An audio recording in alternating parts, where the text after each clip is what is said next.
तो बेसिकली आज जो चैप्टर करेंगे वो है environmental issues.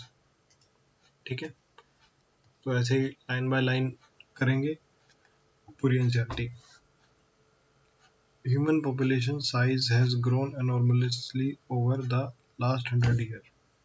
This means increase in demand for food, water, home, electricity, road, automobile, numerous other commodities. These demands are exerting tremendous pressure on our natural resources, also contributing to population of air, water. So need for this is to check degradation, depletion of precious natural resources and pollution without halting the process of development। तो basically ये क्या है कि जो population increase है उसकी वजह से जितने भी नेचुरल रिसोर्सेज हैं उनके अंदर डिप्लीशन आना शुरू हो चुका है। ठीक है, तो इस वजह से मतलब जो रिसोर्सेज हैं हमारे वो कम हो रहे हैं, जो नेचुरल रिसोर्सेज हैं। तो pollution is any undesirable change in physical, chemical and biological characteristic of air, land, water और सॉइल। ठीक है, तो ये बेसिकली पॉपुलेशन की डेफिनेशन है। पॉपुलेशन क्या है? एक any undesirable change in physical, chemical और biological characteristic of air, land, water और सॉइल। ठीक है, उसके बाद है agents that bring about undesirable change are called pollutants. मतलब जो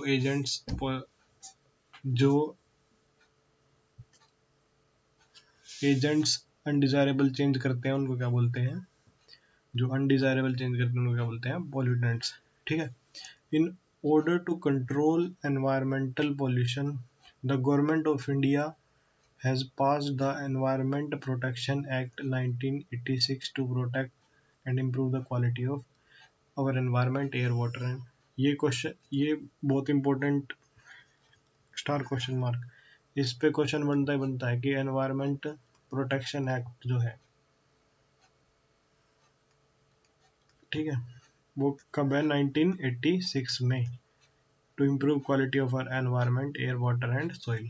ठीक है, तो नेक्स्ट है हमारा air pollution and its control. Basically chapter है कि बिल्कुल बेसिक है, मतलब पोल्यूशन से रिलेटेड जो जनरल एथिकल जो हमारी चीज़ें होती हैं कि हमें पोल्यूशन, कूड़ा नहीं गिरना चाहिए, एयर को पोल्यूट नहीं करना चाहिए, तो उसी से रिलेटेड, कार्बन डाइऑक्साइड का पोल्यूशन नहीं करना चाहिए, तो इसी से रिलेटेड है। तो बेसिकली सिंपली रीड करने का चैप्टर है, इसमें ऐसा कोई वो नहीं है। और जहाँ जहाँ जैसे प्रेसिपिटेटर है, और जहाँ जहाँ कंसेप्ट की रिक्वायरमेंट है वहाँ मैं आपको सारा क्लियर कर दूँगा। उसके बाद है air pollution and its control. ठीक है, we are dependent on air for our respiratory needs. सबको पता है कि रेस्पिरेशन के लिए हमें ऑक्सीजन की रिक्वायरमेंट है। Air pollutants causes injury to all organism. तो जैसे एयर के अंदर पोल्यूटेंट्स होंगे तो हम उनको ब्रीथ करेंगे तो वो हमें प्रॉब्लम क्रिएट करेंगे। They reduce growth, yield of crop, causes pre mature death of plant. ठीक है, तो प्लांट भी ब्रीथ करते हैं, प्लांट भी ऑक्सीजन यूज करते हैं, कार्बन डाइऑक्साइड भी लेते हैं फोटोसिंथेसिस के लिए। Air pollutant also deleteriously affect the respiratory system of humans and of animals. ठीक है, तो एयर पोल्यूटेंट ह्यूमन का भी और एनिमल का भी, सबके रेस्पिरेटरी सिस्टम को अफेक्ट करते हैं। ठीक है, उसके बाद है harmful effect depend on the concentration of pollutant, duration of exposure and the organism. तो यहाँ पे क्या लिखा है कि जो हार्मफुल इफेक्ट है, जो किसी भी पोल्यूटेंट के हार्मफुल इफेक्ट हैं, वो किस किस चीज़ पे डिपेंड करते हैं? कंसंट्रेशन ऑफ पोल्यूटेंट पे, उसका ड्यूरेशन, और उस ऑर्गेनिज्म पे, कि अलग अलग ऑर्गेनिज्म पे अलग अलग इफेक्ट होता है अलग अलग पोल्यूटेंट्स का।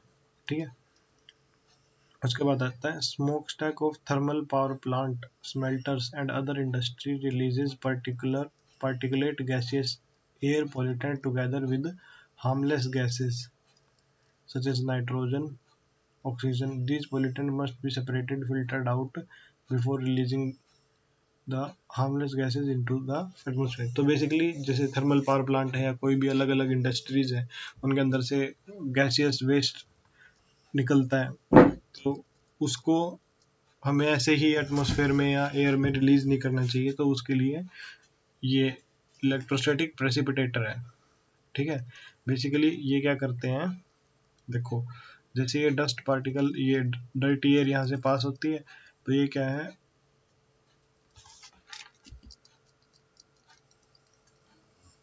तो बेसिकली ये नेगेटिवली चार्ज पार्टिकल्स हैं।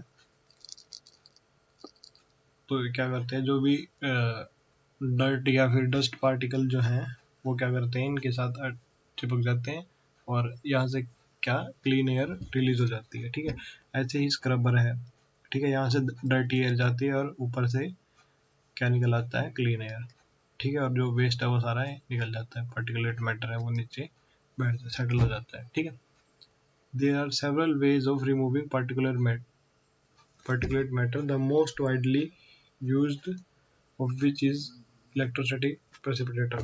ठीक है, तो अलग अलग तरीके हैं पार्टिकुलेट मैटर को रिमूव करने के, लेकिन जो सबसे ज़्यादा यूज्ड है वो क्या है, इलेक्ट्रोस्टैटिक प्रेसिपिटेटर, विच रिमूव 99%।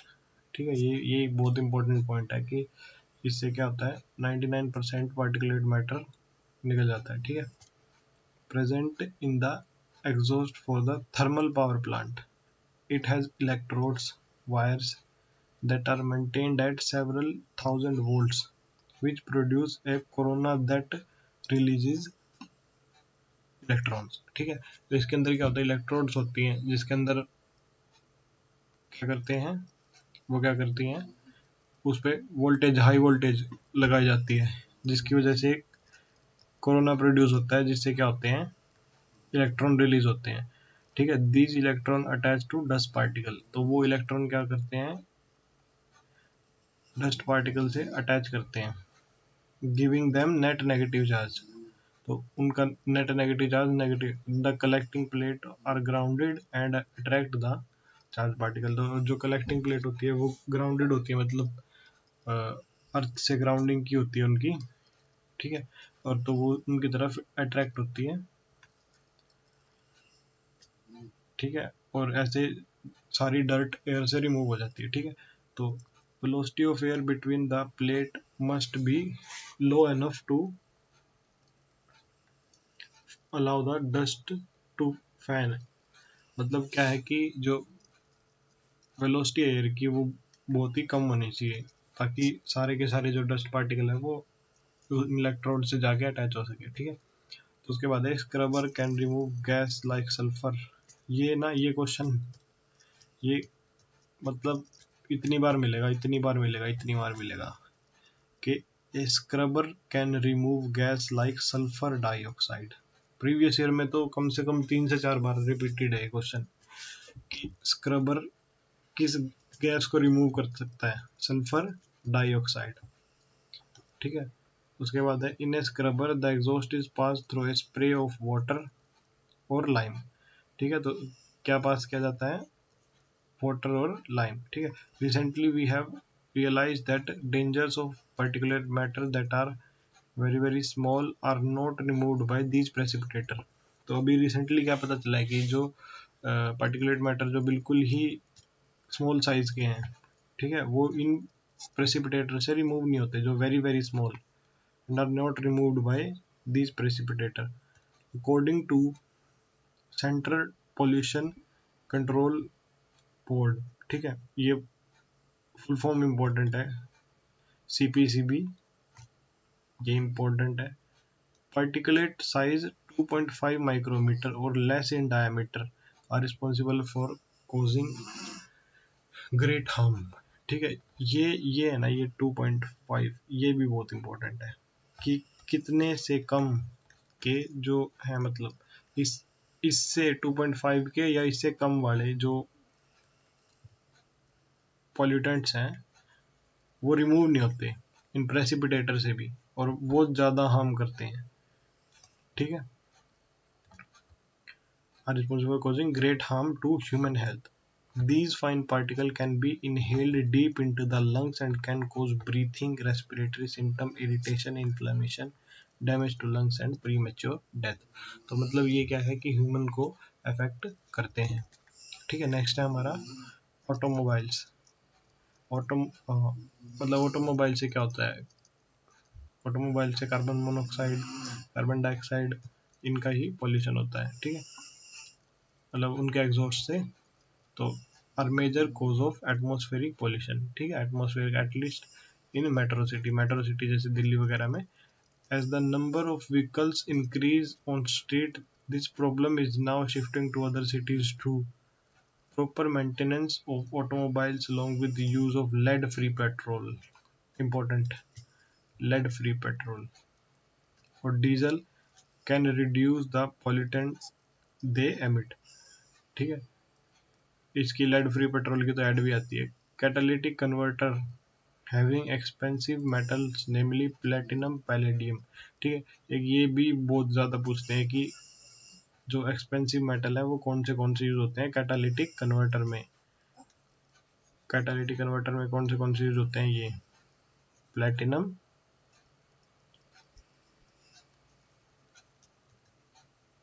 और पैलेडियम और रोडियम भी, सॉरी रोडियम भी। और ये कैसे यूज होता है एज ए कैटालिस्ट। ठीक है, तो बेसिकली क्या है, are fitted into automobile for reducing emission of poisonous gases as the exhaust passes through the catalytic converter unburned hydrocarbon are converted into carbon dioxide and water. तो basically क्या है कि जब जो ये है जो पॉइजनस गैसेस हैं वो उसके अंदर से इंजन के अंदर से अनबर्न्ड, मतलब क्या है कि उसके अंदर फ्यूल बर्न होता है, जब वो वहां से पास करता है तो उस अनबर्न्ड हाइड्रोकार्बन को किस में कन्वर्ट कर दिया जाता है, कार्बन डाइऑक्साइड और वाटर में। ठीक है, उसके बाद है carbon monoxide and nitric acid oxide are change to carbon dioxide nitrogen gas. तो जैसे कार्बन मोनोऑक्साइड है, ये सबसे हार्मफुल गैस है ह्यूमंस के लिए भी। ठीक है, और नाइट्रिक ऑक्साइड है, इनको क्या कर दिया जाता है, इनको कार्बन मोनोऑक्साइड को तो कार्बन डाइऑक्साइड में और नाइट्रिक एसिड को N2। ठीक है, motor vehicle equipped with catalytic converter should use unloaded petrol because lead in the petrol inactivates the catalyst. तो बेसिकली क्या है कि जितने भी व्हीकल्स हैं उनके अंदर अनलेडेड पेट्रोल यूज करना चाहिए, क्योंकि फिर वो क्या है, जो लेड है पेट्रोल में वो क्या कर देगा, इन कैटालिस्ट को जो ये कैटालिटिक कन्वर्टर में यूज किए गए हैं इनको इनएक्टिवेट कर देता है। ठीक है, तो उससे फिर पोल्यूशन बढ़ता है, क्योंकि ये प्योर नहीं कर पाता फिर एयर को इतनी ढंग से।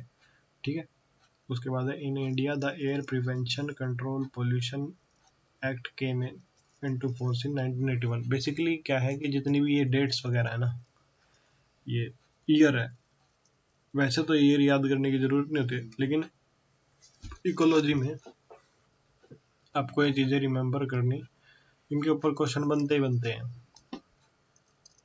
क्योंकि एनसीईआरटी में गिवन है। और ये भी पूछ सकते हैं ये बट वाज अमेंडेड मतलब उसके अंदर बदलाव किए गए 1987 में। वो केम इन टू फोर्स 1981 और amended in 1987 to include noise as an air pollution. तो बेसिकली ये भी एक इम्पॉर्टेंट पॉइंट है कि जो नॉइस पोल्यूशन है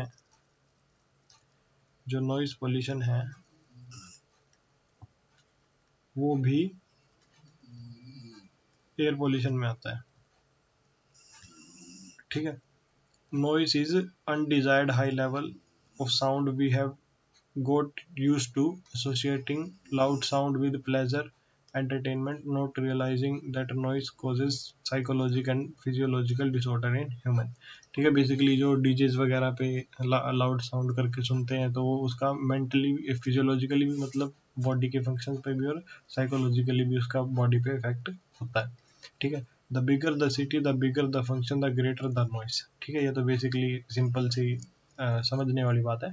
ठीक है, a brief exposure to extremely high sound level of 150 decibel important है, और more generated by take off of jet plane and rocket में डैमेज अवर ईयर ड्रम्स। तो बेसिकली क्या कर सकता है कि ऑप्शन में पूछ लेंगे कि डेसिबल में अलग अलग दे देंगे 120 130, तो आपको 150 पे ही मार्क करना है। ठीक है, thus permanently impairing hearing ability, मतलब 150 डेसिबल से ज़्यादा की क्या करेगी, आपकी हियरिंग एबिलिटी को अफेक्ट करेगी। ठीक है, उसके बाद है even chronic exposure to a relatively lower noise of city में permanently damage hearing ability of human. ठीक है, noise also causes sleeplessness, increased heartbeat, altered breathing pattern, thus considerably stressing human। ठीक है, तो इससे क्या क्या नॉइज पॉल्यूशन से क्या क्या है कि स्लीपलेसनेस मतलब नींद नहीं आएगी, increase heart beat, altered breathing pattern and thus considerably stressing humans. ठीक है, तो स्ट्रेस इंक्रीज कर जाता है इससे। उसके बाद है considering the many dangerous effects of noise pollution, can you identify the unnecessary sources of noise pollution around you, which can be reduced immediately without any financial loss by anybody।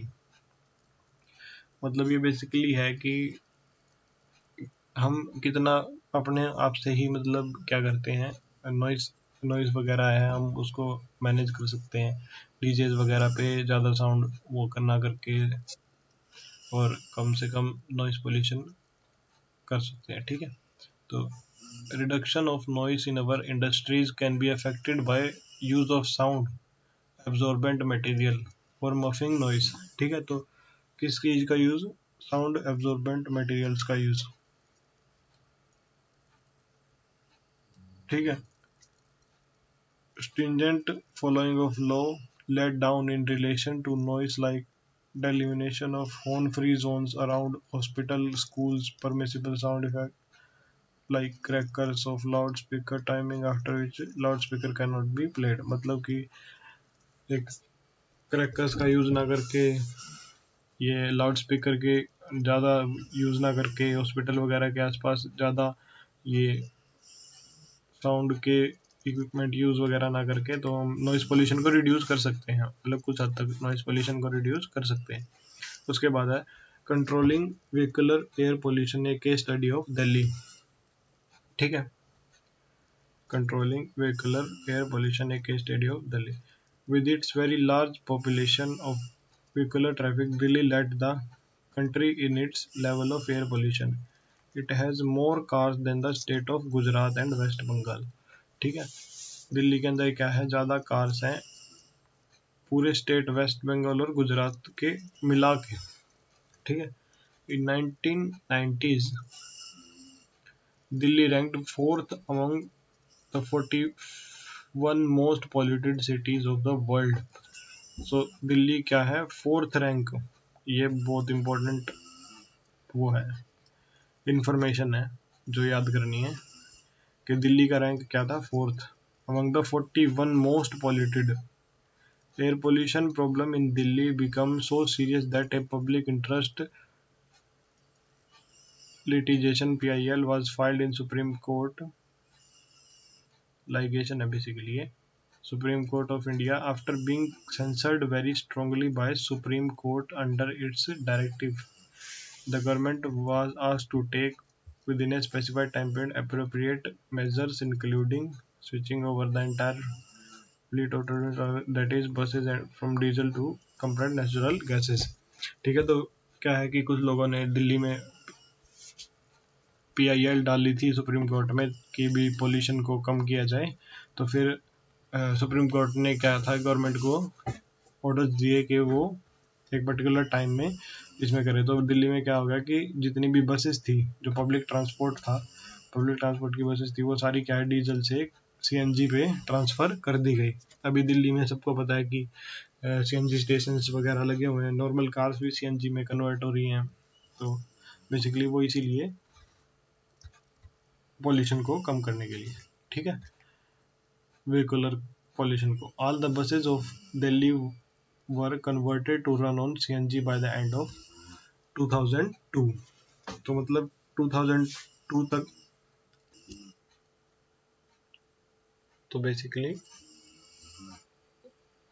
2002 by end of 2002 Delhi में जितनी भी सारी buses थी वो क्या कर दी गई, CNG पे चेंज कर दी गई। ठीक है, तो बेसिकली नेक्स्ट यहाँ पे क्वेश्चन दिया हुआ है कि you may ask the question as to why CNG is better than diesel. कि मतलब सीएनजी पे ही क्यों कर दी गई, कि डीजल में क्या प्रॉब्लम थी और सीएनजी पे ही क्यों कर दी। The answer is that CNG burns more efficiently. ये बहुत इंपॉर्टेंट है। ऑब्वियसली क्या है, CNG burns more efficiently unlike petrol और डीजल। ठीक है, तो फर्स्ट पॉइंट तो ये है। ठीक है, इन automobile very little of it is very little of it is left unburned. ठीक है, moreover CNG is cheaper than petrol or diesel and cannot be siphoned off by the thieves। तो मतलब जो चोर वगैरह है वो पेट्रोल वगैरह निकाल लेते हैं, लेकिन सीएनजी गैस के लिए सिलेंडर चाहिए तो वो उसको नहीं निकाल सकते, मतलब चोर वगैरह उसका यूज नहीं। अडल्टरेट लाइक पेट्रोल और डीजल। ठीक है, the main problem with switching over to CNG is difficulty of laying down pipeline to deliver CNG.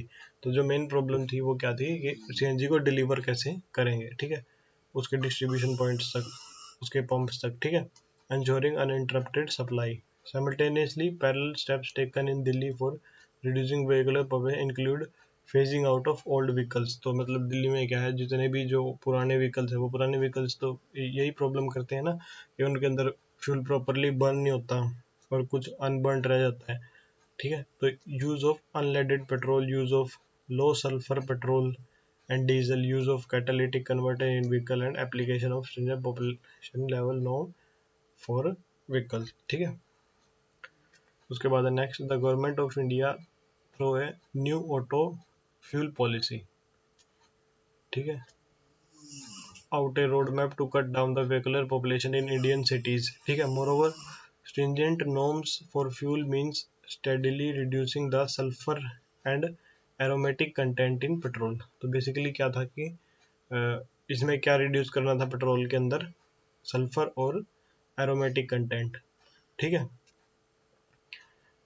basically Euro 3 norms for example stipulate the sulfur be controlled to at 350 parts per million। मतलब sulphur का level कितना होना चाहिए, 350 parts पर million.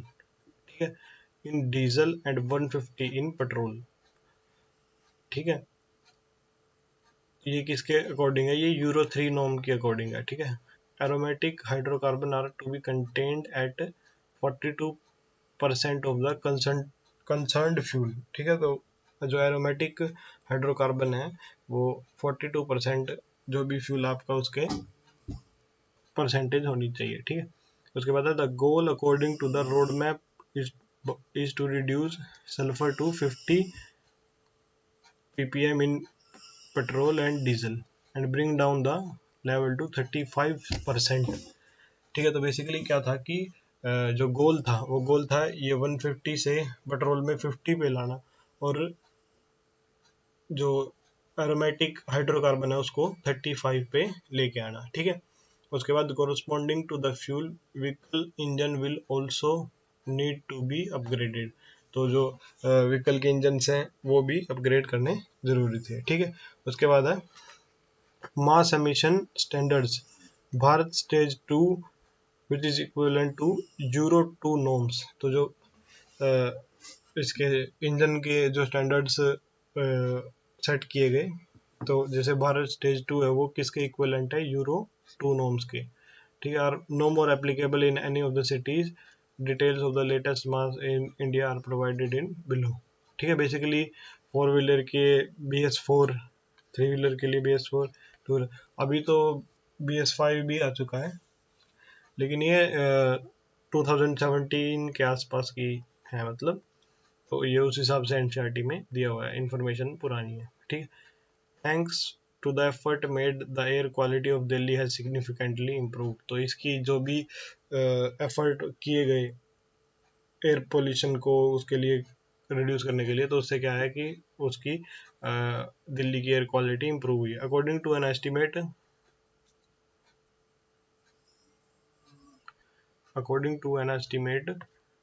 substantial fall in CO2 and SO2 level has found in between 1997 to 2005। substantial fall in CO2 and SO2 level has been। तो basically क्या है कि दिल्ली में थोड़ा बहुत पॉल्यूशन कम हुआ है ये सब चीज़ें फॉलो करने की वजह से।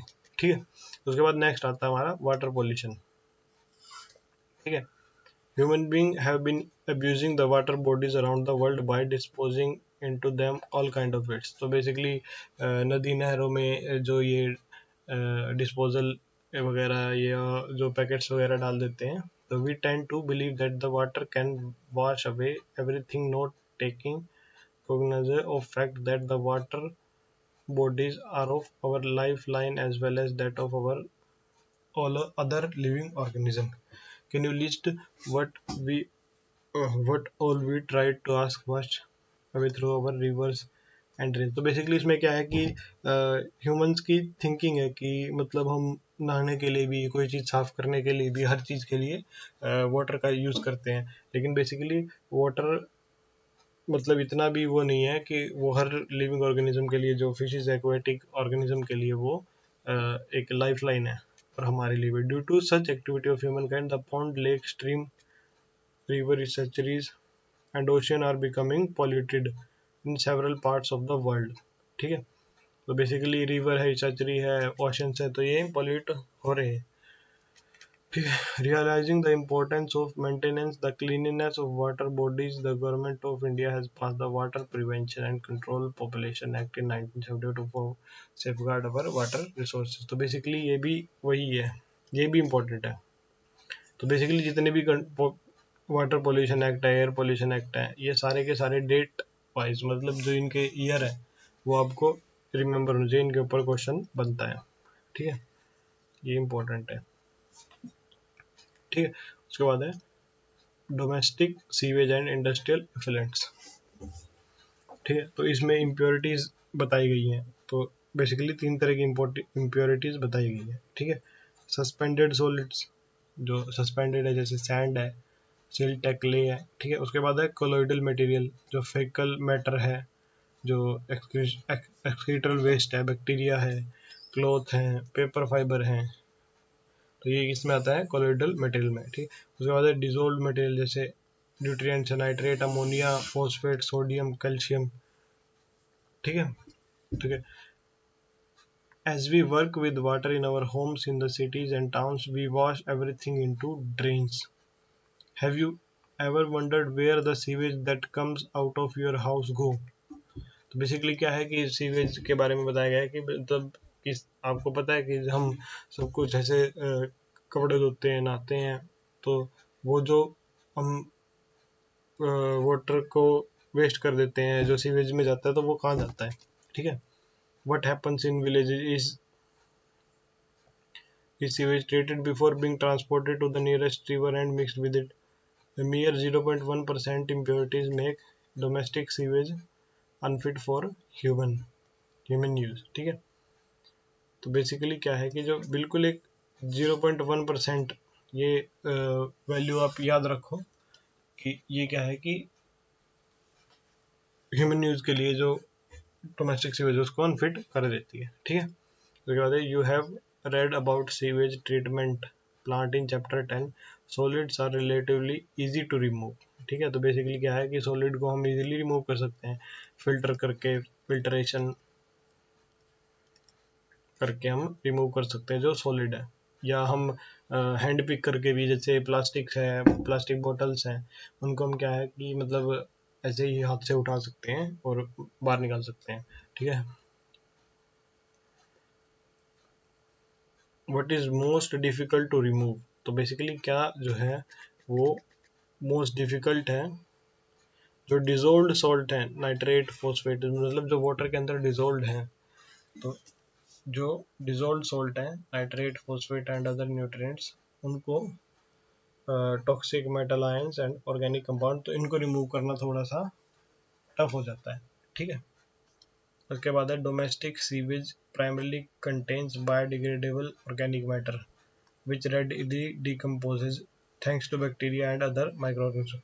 तो बेसिकली जितना भी डोमेस्टिक सीवेज है उसको, उसके अंदर बायोडिग्रेडेबल ऑर्गेनिक मैटर होता है, मतलब बायोडिग्रेडेबल जो बैक्टीरिया से या किसी भी बायो से उसको डिग्रेड किया जा सकता है। ठीक है, तो उससे क्या करते हैं, which can multiply using these organic substances as substrate and hence utilize some of the component of sewage। it is possible to estimate the amount of biodegradable organic matter in sewage water by measuring biochemical oxygen demand. तो basically BOD क्या है? तो BOD से हम क्या पता कर सकते हैं कि एक पर्टिकुलर वाटर बॉडी के अंदर कितने माइक्रो ऑर्गेनिज्म है। मतलब जैसे एक ये रिवर है, ठीक है। अगर इसकी बीओडी ज़्यादा है, मतलब इसकी ऑक्सीजन डिमांड ज़्यादा है, ठीक है, तो इसके अंदर ऑर्गेनिक मैटर या बैक्टीरियल चीज़ें ज़्यादा है, मतलब जिनको रिक्वायरमेंट है ऑक्सीजन की, तो इसका बीओडी ज़्यादा होगा, ठीक है। सेम अगर इसका बीओडी कम है तो यहाँ पे ऑर्गेनिक मैटर कम होगा, ठीक है। Can you explain in the chapter on microorganisms you have read about the relation between BOD, microorganism and the amount of biodegradable matter, ठीक है। फिर 60.3 show some of the changes that one may notice. Discharge of sewage into river microorganism involve the biodegradation of organic matter in the receiving water body consume a lot of oxygen, and as a result there is a sharp decline in dissolved oxygen downstream from the point of sewage discharge. This causes mortality of the fish and the other aquatic. तो basically इसमें क्या बताया गया है कि जितने भी हम जो ये है वेस्ट है, हम सारे के सारे रिवर में वो कर देते हैं, डंप कर देते हैं, तो वहाँ से क्या होता है कि जो उसके अंदर जो लिविंग बींग जाते हैं, जैसे कोई बैक्टीरिया चले गया या एल्गी चली गई या उसमें ब्लूम बन जाते हैं, तो वो क्या कर देते हैं, जो वाटर बॉडी है ना, ठीक है, तो उस वाटर बॉडी के अंदर जो ऑक्सीजन है ना, मॉलिक्यूलर ऑक्सीजन, उसको खत्म कर देते हैं, उसको यूटिलाइज कर लेते हैं, क्योंकि उनको भी ऑक्सीजन की रिक्वायरमेंट है, ठीक है। तो इससे क्या होता है कि वाटर की ऑक्सीजन जो उसके अंदर डिजोल्व है वो कम हो जाती है, डिजोल्व ऑक्सीजन कम हो जाती है, और इसकी वजह से जो उधर एक्वेटिक एनिमल्स हैं उनकी डेथ हो जाती है, क्योंकि फिर उनको रिक्वायर्ड ऑक्सीजन नहीं मिल पाती, ठीक है। तो बेसिकली इधर फिगर 16.3 में ये ग्राफ है, ये ग्राफ बहुत इंपॉर्टेंट है, ये बहुत बार पूछा गया है ग्राफ है, ठीक है। तो बेसिकली ये ग्राफ क्या है, इसमें वाई एक्सिस में कंसंट्रेशन है, ठीक है, इधर डायरेक्शन ऑफ फ्लो है। तो बेसिकली ये ग्राफ क्या डिफाइन करता है, ये तो डिजोल्व ऑक्सीजन है और ये बीओडी है।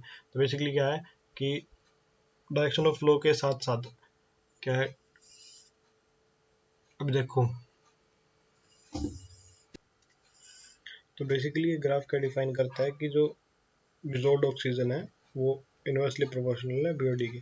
तो इस ग्राफ में आप देख सकते हो जहाँ जहाँ पे ये कंसेंट्रेशन है, बेसिकली जहाँ पे बीओडी ज़्यादा है वहाँ पे क्या है, डिजोल्व ऑक्सीजन कम है, और जहाँ पे डिजोल्व ऑक्सीजन ज़्यादा है वहाँ पे बीओडी क्या है, कम है।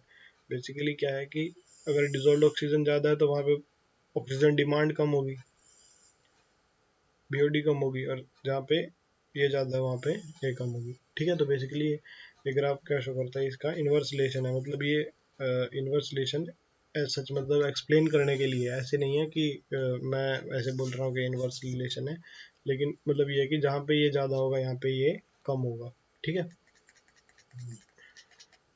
उसके बाद है presence of large amount of nutrient in water also causes excessive growth of planktonic free floating algae called algal bloom। तो बेसिकली ये वही है कि जो अगर न्यूट्रिएंट्स ज़्यादा होंगे, अभी जैसे कोई वाटर बॉडीज है उसके अंदर न्यूट्रिएंट्स ज़्यादा है, मतलब उसके पास हर चीज़ की अवेलेबिलिटी है, तो वहाँ पे क्या बनेंगे, एल्गल ब्लूम बनेंगे, ठीक है। तो उन न्यूट्रिएंट्स का यही नुकसान होता है, ठीक है। तो आप बोलते हैं ना कि किसी चीज़ की एक्सेस खराब होती है, अति गलत होती है, ठीक है। तो the distinct colour to the water bodies which impart distinct colour, तो वो ऐसे ग्रीन ग्रीन हो जाते हैं ना, अगर देखे किसी ने किसी गांव में, तो वहाँ पे ऐसे ग्रीन ग्रीन हो जाते हैं कोई भी वाटर बॉडीज है, तो वो, ठीक है। Algal Bloom causes deterioration of water quality and fish mortality। तो इससे वही फिश मोर्टेलिटी इससे इंक्रीज होगी, क्योंकि ये क्या है, जो भी ये भी जो ग्रीन एल्गी है, ब्लूम है, एल्गल ब्लूम है, ये क्या है, ऑक्सीजन, इसको रिक्वायरमेंट होगी ऑक्सीजन की, तो ये ऑक्सीजन कंज्यूम करेंगे। ऑक्सीजन कहाँ से कंज्यूम करेंगे, ऑक्सीजन वाटर से, वाटर की डिजोल्व ऑक्सीजन को ख़त्म करेंगे, तो वाटर की डिजोल्व ऑक्सीजन ख़त्म होगी तो फिर फिशेस को प्रॉब्लम होगी, फिर उनको ब्रीथ करने में प्रॉब्लम होगी, तो फिर एट द एंड उनकी डेथ होगी। ठीक है, तो उसके बाद है some bloom forming algae are extensively toxic to human beings and animal. कुछ एल्गी है जो ब्लूम बनाती है, वो ह्यूमन के लिए और एनिमल के लिए टॉक्सिक है। You may have seen in beautiful mauve coloured flowers found in very apparently shaped floating plant in water bodies. These plants, which were introduced into India for their lovely flower, have caused havoc by their excessive growth by causing block in our waterways. They grow faster than our ability to remove them. These plants are water hyacinth. Basically, NCERT हर जगह इस water हाइजिंथ का ही example देता है, क्योंकि ये basically इनकी mistake है। तो ये हमारी नेक्स्ट जनरेशन को बोलते हैं कि तुम भी ऐसे इसमें ब्यूटी के पीछे ना पड़ो, जैसे इसमें ये बताया हुआ है कि ये क्या है कि ये जो वाटर हाइसिंथ था, इसको इसके ब्यूटीफुल फ्लावर्स के लिए इंडिया में लाया गया था, लेकिन ये प्लांट एक्वेटिक वीड की तरह निकला। मतलब इसने क्या किया कि इतना एक्सेसिव ग्रोथ किया कि इसने सारे के सारे जितनी भी प्लांट बॉडी थी, सारे के सारे जिसमें जो एनिमल्स थे, उनकी डेथ होगी इसकी वजह से। तो ये बहुत ही problematic, world's most problematic aquatic weed बना। ठीक है, also called as terror of Bengal. ये बेसिकली एनसीईआरटी में 2-3 जगह मैंशनड है इससे रिलेटेड। एक तो शायद रिप्रोडक्शन में भी मैंशनड है, और एक उसमें भी मैंशनड है, मॉर्फोलॉजी में भी मैंशनड है शायद, या मतलब मॉर्फोलॉजी में आ जाता है, एनसीईआरटी में तो नहीं मेंशन्ड है। They grow abundantly in eutrophic water bodies and led to an imbalance in the ecosystem dynamics of the water bodies. Basically यही इकोसिस्टम डायनेमिक्स यही है कि उसके अंदर जो ऑक्सीजन है उसको यूटिलाइज कर लेता है, और उससे क्या है कि एक्वेटिक एनिमल्स को प्रॉब्लम होती है। ठीक है, sewage from our homes as well as from hospitals are likely to contain many undesirable pathogenic organisms, and its disposal into water without proper treatment may cause outbreak of serious diseases such as dysentery, typhoid, jaundice and cholera. तो basically क्या है कि जो hospital का sewage है उसमें injection syringes, अलग अलग डिसीज्ड पर्सन की वैक्सीन की सिरिंजेस वगैरह तो वहाँ पे पड़ी होती है। तो वो बेसिकली क्या है, वो प्रॉब्लम क्रिएट कर सकते हैं। तो उनका प्रॉपर डिस्पोजल, उनका प्रॉपर ट्रीटमेंट किए बिना उनको डिस्पोज नहीं करना चाहिए। Without proper cause outbreak of serious disease, like disease कौन सी हो सकती है, डायसेंट्री, टाइफाइड, जॉन्डिस और कॉलेरा। ठीक है, उसके बाद है unlike domestic sewage, wastewater from industries like petroleum, paper manufacturing, metal extraction and processing, chemical manufacturing often contains toxic substance, notably heavy metal defined element with density greater than 5 grams such as mercury, cadmium, copper, a variety of organic amount. Basically क्या है इसमें कि जो element है, basically industries के नाम लिए हुए हैं, पेपर मैन्युफैक्चर की, पेट्रोलियम, जो अलग अलग इंडस्ट्रीज़ जो बेसिकली हर मेजरली पॉल्यूशन करती हैं। तो उसमें क्या है कि जो हैवी मेटल्स हैं जिनकी डेंसिटी 5 ग्राम पर सेंटीमीटर से ज़्यादा, जैसे mercury, cadmium, copper and lead, तो ये क्या करते हैं, ये प्रॉब्लम क्रिएट करते हैं। तो ये बेसिकली ये याद रखना नाम, कौन से मेटल है जिनकी डेंसिटी 5 ग्राम पर सेंटीमीटर क्यूब से। तो बेसिकली क्वेश्चन ऐसे ही बनता है कि जैसे एनसीईआरटी में कुछ इन्फॉर्मेशन दी हुई है तो इससे रिलेटेड ही क्वेश्चन बनेगा, इससे बाहर से कहीं से एक्स्ट्रा वो नहीं पूछेंगे। ठीक है, A few toxic substances often present in industrial wastewaters can undergo biological magnification. In the aquatic food chain, biomagnetic refer to the increase in concentration of the toxicant at successive trophic level. This happens because a toxic substance accumulated by the organism cannot mobilize excreted in this path. So next trophic level, the phenomenon is non-mercury shown biomagnetic DDT in aquatic food chain. In this manner, the concentration DDT increase at successive trophic levels. Seeds basically इसमें क्या बताया गया है, इसमें biological magnification के बारे में बताया गया है। मैं इसको आपको एज सच इससे नहीं, थ्योरेटिकल से नहीं, ऐसे सिंपली एक्सप्लेन कर देता हूँ। बायो मैग्निफिकेशन इसमें क्या है कि जैसे इसमें एग्जांपल दिया हुआ है, ये बेस्ट एग्जांपल है, फूड चेन से समझ आएगा, ठीक है। तो एक्वेटिक फूड चेन है, जैसे इसमें दिया हुआ है कि वाटर के अंदर इसकी डीडीटी की परसेंटेज 0.003 थी, ठीक है, पार्ट्स पर बिलियन थी, मतलब 1 बिलियन में सिर्फ इतने पार्ट्स थे डीडीटी की। तो जू प्लैंकटन वाटर में रहते हैं, वाटर से ही सब कुछ अपना करते हैं। जो प्लैंकटन तो मतलब वो रेस्पायर करते हैं, वाटर कंज्यूम करते हैं। तो जू प्लैंकटन में डीडीटी की वैल्यू बढ़ गई, 0.04 पार्ट्स पर मिलियन होगी। इसमें डिफरेंस क्या है, ये चीज़ भी नोटिस करो। ये वैसे तो माइनर सा डिफरेंस है, लेकिन ये पार्ट्स पर मिलियन है, ये पार्ट्स पर बिलियन है, ये डिफरेंस है इसमें, ठीक है। और फिर उन जू प्लैंकटन्स को किसने खाया, फिशेज ने, स्मॉल फिशेज ने। तो उनके अंदर डीडीटी की कंसंट्रेशन और बढ़ गई, वो 0.5 होगी, 0.5 पार्ट्स पर मिलियन होगी, ठीक है। फिर उन स्मॉल फिशेज को किसने खाया, लार्ज फिशेज ने, उसमें डीडीटी 2 ppm होगी, मतलब 2 पार्ट्स पर। और फिर उन फिशेज को, जो लार्ज फिशेज को किसने खाया, फिश ईटिंग बर्ड्स ने, और उन बर्ड्स के अंदर डीडीटी की वैल्यू और बढ़ गई। तो मतलब ये मैग्नीफाई हो गया, बेसिकली क्या हो गया, बायोटिकली मैग्नीफाई हो गया। मतलब बायोलॉजिकल फूड चेन के अंदर कोई भी न्यूट्रिएंट है या जो कोई भी वेस्ट है, जैसे डीडीटी है या कोई भी हार्मफुल पॉल्यूटेंट है, वो क्या करेगा, मैग्नीफाई कर गया। तो अभी क्या है कि ये इस बर्ड के लिए क्या करेगा, डेथ का कारण बनेगा, ठीक है। कंसंट्रेशन ये इसमें ये दिया 225 पिकोमीटर तक in fish eating bird through biomagnetic, high concentration of DDT disturb calcium metabolism. ये बेसिकली बहुत ही इंपॉर्टेंट लाइन है, in birds which causes thinning of eggshell and their premature breaking eventually causing the decline in bird population। तो basically क्या हुआ कि DDT बढ़ने से ये क्या हुआ, जो इनका कैल्शियम मेटाबॉलिज्म है बर्ड्स का, मैं इधर लिख देता हूँ, इनका क्या है, कैल्शियम मेटाबॉलिज्म अफेक्ट हुआ। उससे क्या हुआ कि जो ये एग ले करते थे ना, एग की जो वॉल है वो कैल्शियम कार्बोनेट की होती है, तो वो जो वॉल है ना वो कमज़ोर बनी, या वीक बोल सकते हो, वीक वीक बनी। तो उससे क्या है कि प्रीमेच्योर, मतलब अ, जो भी बर्ड है वो पूरी मेच्योर हुए बिना ही वो एग क्या है वो हैच कर गया। तो इस वजह से इनकी पॉपुलेशन में डिक्रीज आया, ठीक है, डिक्लाइन इन बर्ड पॉपुलेशन, ठीक है।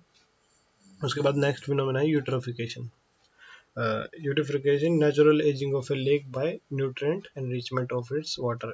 If young lake, the water is cold, clear, supporting little life. With time, stream draining the lake introduce nutrients such as nitrogen, phosphorus, which can encourage the growth of aquatic. Or as lake fertility increases, the plant and animal like organic remain begin to deposit on lake bottom, and other centuries, slate and organic debris pile up and lake grow shallower and warmer with warm water organisms. Planting those thrive in cold environment. Marsh plants take root in shallow being to fill the original lake basin. तो basically इसमें क्या था कि eutrophication में क्या है, natural ageing of, basically इसमें extra सब दिया हुआ है, मतलब ये समझाने के लिए है। तो बेसिकली यूट्रोफिकेशन क्या है, natural ageing of lake bye nutrient enrichment of its water. तो बेसिकली क्या है कि लेक के अंदर न्यूट्रिएंट्स का कंटेंट बढ़ जाता है। तो न्यूट्रिएंट बढ़ने की वजह से उसके अंदर जैसे नाइट्रोजन फॉस्फोरस है उसका अमाउंट बढ़ जाता है, ठीक है। तो उससे क्या है कि फर्टिलिटी इंक्रीज कर जाती है, ज़्यादा प्लांट्स ग्रो करते हैं, फाइटोप्लैंक्टन ग्रो करते हैं। तो उससे क्या है, वही फिर ऑक्सीजन बीओडी बढ़ जाती है, बायोलॉजिकल ऑक्सीजन डिमांड बढ़ जाती है, तो उससे डिजोल्व ऑक्सीजन फिर कम हो जाती है, तो उसकी वजह से एक्वेटिक एनिमल्स को प्रॉब्लम क्रिएट होती है, ठीक है। नेचुरल एजिंग ऑफ लेक में स्पेन थाउजेंड्स ऑफ ईयर, ठीक है, इसको हजारों साल लगता है। Pollutants from man activities like effluent from the industries and homes can radically accelerate the aging process। Basically ये लाइन बहुत इंपॉर्टेंट है कि जो अभी ये क्या है कि इसमें क्या है कि यूट्रोफिकेशन में थाउजेंड्स ऑफ ईयर लग जाते हैं, लेकिन जो किसके जो मैन की एक्टिविटीज़ हैं, जो इंडस्ट्रियल वेस्ट है, तो वो क्या करते हैं, रेडिकली एक्सेलरेट करते हैं, मतलब इनकी स्पीड को इंक्रीज कर देते हैं। इस प्रोसेस को जो थाउजेंड्स ऑफ ईयर्स में हो रही थी वो फटाफट होती है, और इससे क्या होता है कि यूट्रोफाइड हो जाता है वो, मतलब उसके अंदर यूट्रोफिकेशन हो जाती है और एक्वाटिक लाइफ को प्रॉब्लम हो जाती है। ठीक है, तो during the past century lake in many parts of the earth have been severely eutrophied, मतलब पिछली सेंचुरी में बहुत सारे लेक क्या है कि वो यूट्रीफाइड हुए by sewage, agriculture and industrial waste. तो बेसिकली क्या है कि जो ये वेस्ट हम इनके अंदर डंप कर देते हैं, तो उसकी वजह से बहुत सारे लेक्स जो हैं वो क्या हो गए, यूट्रोफाइड हो गए। ठीक है, और मतलब उनके अंदर जो एक्वेटिक लाइफ थी वो सारी की सारी खत्म हो गई। ठीक है, the prime contaminated are nitrate and phosphate. तो बेसिकली वही उनके अंदर नाइट्रोजन का और उसका फॉस्फोरस का एक्सेस होता है, nitrogen phosphate are the prime contaminants. ठीक है, which act as plant nutrients. They overstimulate the growth of algae and causes unslightly scum, unpleasant odors, and robbing of the water of the dissolved oxygen, vital to the other aquatic life. At the same time, other pollutants flowing into the lake may poison whole population of fish, whose decomposition remain further deplete the water dissolved oxygen content in such fashion a lake can literally choke to death। तो basically ये वही है कि उसके अंदर जो dissolve oxygen है वो क्या हो जाती है, इसके अंदर बेसिकली क्या बताया गया है कि robbing the water of dissolve oxygen. ठीक है, vital to other aquatic life, जितने भी उसके अंदर फिशेज हैं उनकी लाइफ को हार्म पहुंच जाता है। ठीक है, उसके बाद है heated thermal waste water flowing out of electricity generated unit. Thermal power plant constitute another important category of pollutant. जो थर्मल पावर प्लांट है, थर्मल पावर प्लांट भी एक अलग पॉल्यूटेंट का काम करते हैं। थर्मल पावर प्लांट में क्या होता है कि थर्मल से क्या है, हीट तो वो क्या करते हैं, कोयले से हीट जनरेट करते हैं। ठीक है, बेसिकली मैं बता देता हूँ, ऐसे रफ आइडिया दे देता हूँ। जैसे ये कॉल है, कॉल ब्लैक होता है, कॉल ब्लैक होता है, एक मिनट, जैसे कॉल है, ठीक है, इसको हीट कर देते हैं। ठीक है, तो इससे क्या होता है, हीट प्रोड्यूस होती है, और उस हीट से जो वाटर है, वाटर के वेपर्स बना देते हैं। ठीक है, तो वाटर के अंदर वेपर्स बन जाते हैं, और फिर इन वेपर्स को यूज करते हैं और इससे ऐसे टरबाइन घुमाते हैं, जैसे डैम में घुमाते हैं वैसे यहाँ पे भी टरबाइन घुमाते हैं, और इसके पीछे डायनामो लगा के क्या करते हैं, इलेक्ट्रिसिटी प्रोड्यूस करते हैं। तो ये बेसिक है डायनामो से इलेक्ट्रिसिटी, जो मैकेनिकल वर्क को किस में, इलेक्ट्रिकल वर्क में कन्वर्ट कर देती है, इलेक्ट्रिकल वर्क में मैकेनिकल एनर्जी को, सॉरी, एनर्जी वैसे सेम ही होता है, लेकिन हम यहाँ पे एनर्जी इलेक्ट्रिकल एनर्जी में कन्वर्ट कर देता है। ठीक है, उसके अंदर thermal waste water eliminate reduce the number of organism.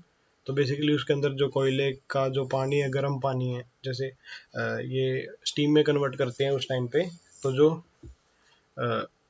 गर्म पानी है उसको फिर उसका क्या करते हैं, उसको लेक्स में ही, सीज में, लेक में या नदियों में उसको बहा देते हैं।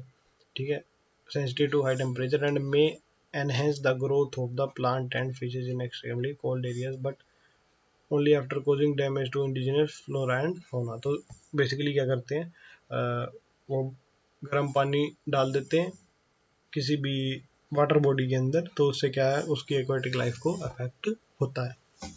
ठीक है, उसके बाद है case study of integrated waste water treatment. तो बेसिकली इसमें हाईलाइटर यूज करेंगे, ठीक है। Waste water including sewage can be treated by in integrated manner.